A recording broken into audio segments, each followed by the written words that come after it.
महाराज जी के आज के विशेषांक में रक्षा सूत्र परिवार के सभी सदस्यों का हार्दिक स्वागत है।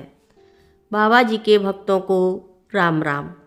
1944 में श्री एस.डी. गंडा स्टेट बैंक के कानपुर हेड ऑफिस में थे। इसी वर्ष 14 नवंबर के दिन उन्हें अपने सहकर्मी श्री दीक्षित के घर बाबा जी के दर्शन हुए। उस समय बाबा जी ने श्री गंडा से कहा, तेरे घर आऊँगा, और उठकर चले गए। श्री गंडा इतने प्रभावित थे कि अपनी कार बाबा जी की कार के पीछे लगा दी, लेकिन बाबा जी की कार इतनी तेज़ी से चली गई कि वह पीछे छूट गए।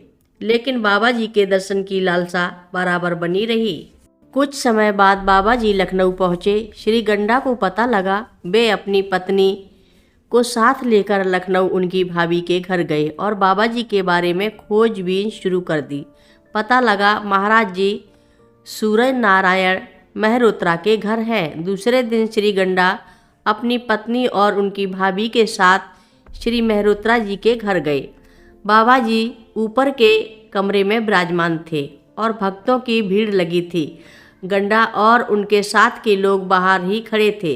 जब सभी भक्त चले गए तो बाबा जी ने इन लोगों को कमरे में बुलाया।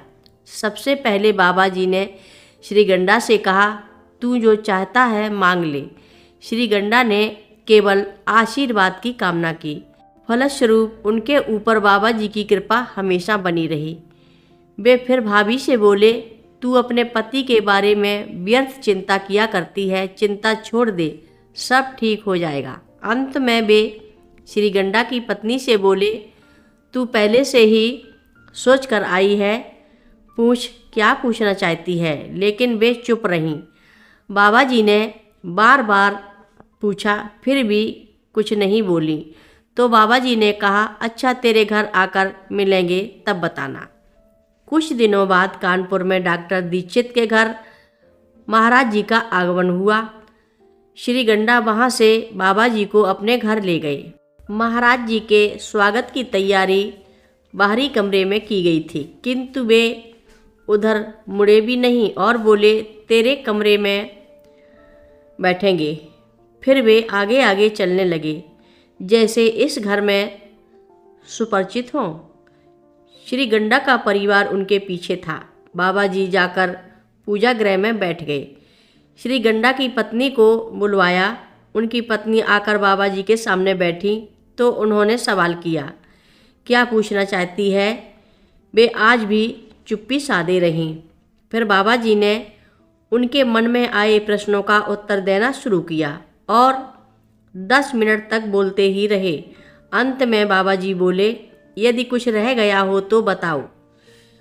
वे संभवतः चुप ही रहीं, लेकिन उनके मुखमंडल पर संतोष की लहरें छाई थीं और भीतर से काफ़ी प्रसन्न दिखाई दे रही थी। महाराज जी बोले, किसी साधु को आगे से ऐसे परेशान मत करना। जब बाबा जी चले गए तो श्री गंडा ने अपनी पत्नी से पूछा कि बाबा जी ने सभी प्रश्नों का उत्तर दिया तो उन्होंने सकारात्मक जवाब दिया। फिर तो पूरा परिवार बाबा जी का परम भक्त हो गया। सभी भक्त रक्षा सूत्र चैनल को सब्सक्राइब करें, शेयर करें, लाइक करें, घंटी बजाना ना भूलें। कमेंट बॉक्स में लिख भेजें, जय नीव करोरी बाबा जी महाराज। सभी भक्त मिलकर बोलो, नीव करोरी बाबा जी महाराज की जय जय बोलो।